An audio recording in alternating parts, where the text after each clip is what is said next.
안녕하세요. 여러분의 동반자 포티나이너입니다. 오늘은 1992년 4월 29일 뜨거웠던 로스앤젤레스를 뒤덮었던 격렬한 사건, 바로 4.29 LA 흑인 폭동에 대해 이야기해보려 합니다. LA에서 사는 이민자들은 서로에게 4.29 때 LA에 있었어? 라는 말로 상대방이 이민 생활을 꽤 오래 한 사람인지 아닌지를 판별합니다. 33년 전 그날 LA에서는 무슨 일이 있었던 걸까요?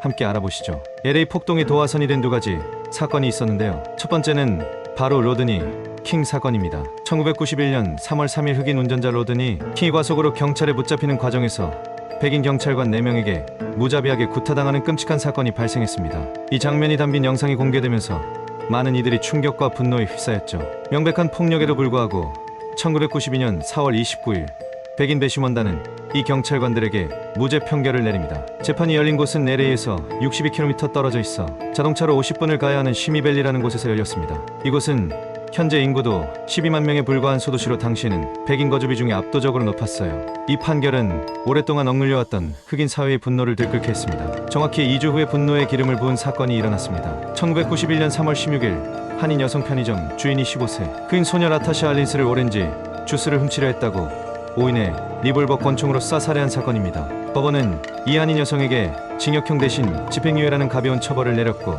이는 흑인 사회에 큰 반발을 불러일으켰습니다. 이 사건은 흑인 사회와 한인 사회 간의 뿌리 깊은 갈등을 보여주는 단적인 예시였습니다. 4월 29일 로드니 킹 사건 무죄 판결이 발표되자 로스앤젤레스 남부 센트럴 지역을 중심으로 격렬한 시위가 시작되었습니다. 분노한 시민들은 거리로 쏟아져 나왔고, 시위는 곧 약탈, 방화, 폭행 등 걷잡을 수 없는 폭력 사태로 번져나갔습니다. 특히 라타샤 알린스 사건 등으로 인해 감정이 좋지 않았던 흑인 사회는 한인들이 운영하는 상점들을 주요 표적으로 삼았습니다. 수많은 한인 상점들이 파괴되고 약탈당했으며 안타깝게도 한인 한 명이 목숨을 잃기도 했습니다. 월남전 참전용사들로 구성된 이민 1세대가 자경단을 구성해 건물 옥상에서 진지를 구축하고 있던 영상을 많이 보셨을 걸로 합니다. 5일 동안 이어진 폭동으로 인해 최대 60여 명이 사망하고 2,000명이 넘는 사람들이 부상을 입었으며 약 10억 달러에 달하는 엄청난 재산 피해가 발생했습니다. 도시 전체가 무정부 상태에 빠졌고, 뒤늦게 주방위군과 연방군이 투입되면서 겨우 사태가 진정되었습니다. 4.29 LA 흑인 폭동은 단순한 폭력 사태가 아닌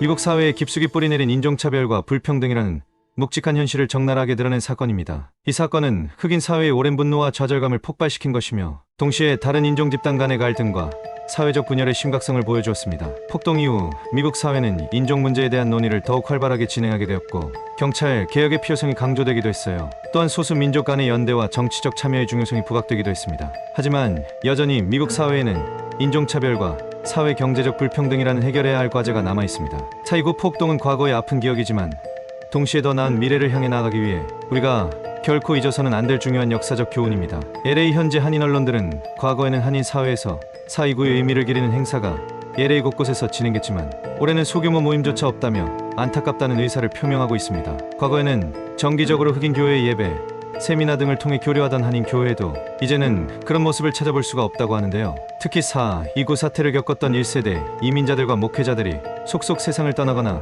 거동이 힘들어지는 분들이 늘어나면서 이후 이민 세대들은 4.29에 대한 가치를 점점 잊어가고 있다고 전하고 있습니다. 하지만 우리는 33년 전의 아픔을 단순한 과거의 사건으로 흘려보낼 수 없습니다. 4.29는 우리에게 인종 간의 이해와 공감의 중요성을 다시 한번 깨닫게 해줍니다. 서로 다른 배경을 가진 이들이 함께 살아가는 사회에서 타인의 고통에 귀 기울이고 존중하는 마음은 갈등을 예방하고 더불어 살아가는 공동체를 만드는 첫걸음입니다. 또한 4.29는 소수 이민자로서 우리의 권익을 지키기 위한 끊임없는 노력의 필요성을 강조합니다. 부당함에 맞서 목소리를 내고 정치적 참여를 통해 우리의 존재감을 드러내는 것은 더 이상 남의 이야기가 아닌 우리 자신의 생존과 안전을 위한 필수적인 행동입니다. 과거의 아픔을 잊지 않고 배우는 과정을 통해 우리는 더 성숙한 시민으로 성장하고 미래 세대에게 더 나은 사회를 물려줄 수 있을 것입니다. 이상 포티나이너였습니다.